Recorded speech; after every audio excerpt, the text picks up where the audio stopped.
चा practical run करण्यासाठी सगळ्यात पहिल्यांदा आपल्याला स्टार्ट करायचं आहे ॲनाकोंडा. तुम्ही इथं सर्च करून ॲनाकोंडा स्टार्ट करून घेऊ शकता. जरा वेळ लागतो, अराउंड 1 मिनिट लागतो.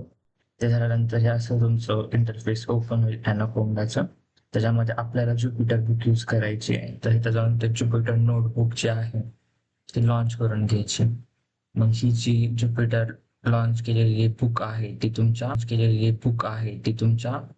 आहे अशी हा.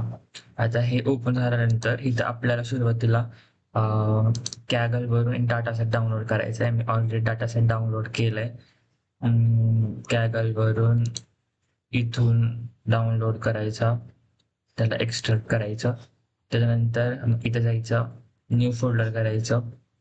फोल्डरला काय तुमचं जे नाव असेल ते द्या. मी आता P3 देतो कारण माझं प्रॅक्टिकल 3rd चालू आहे. एंटर करायचं. P3 फोल्डरमध्ये जायचं. त्याच्यानंतर अपलोडमध्ये जायचं आणि तिथे तुम्ही डाटा सेट डाउनलोड केलाय तिथे जायचं. आता लोन डाटा सेट आहे. लोन डाटा सेटवरती क्लिक करायचं. लोन डाटा सेटला अपलोड करून घ्यायचं. आता हे अपलोड केल्यानंतर इथं डाटा सेटला न्यू मध्ये जायचं.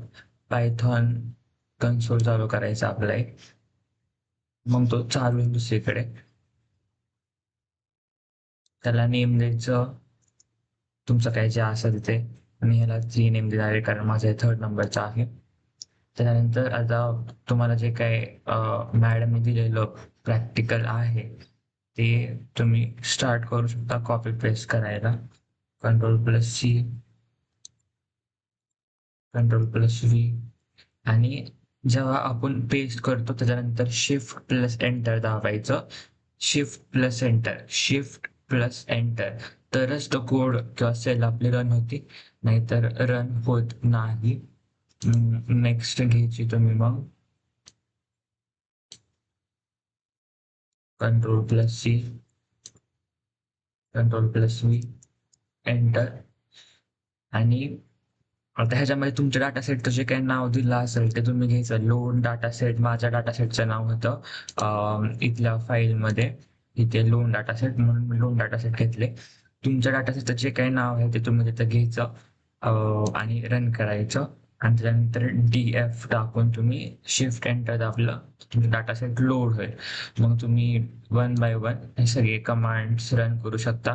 फक्त हे बॉक्समधलं जेवढा हा डाटा आहे तेवढाच तुम्हाला कॉपी पेस्ट करायचा. बाकीचं रन होईल आउटपुट त्याच्यानुसार. थँक्यू.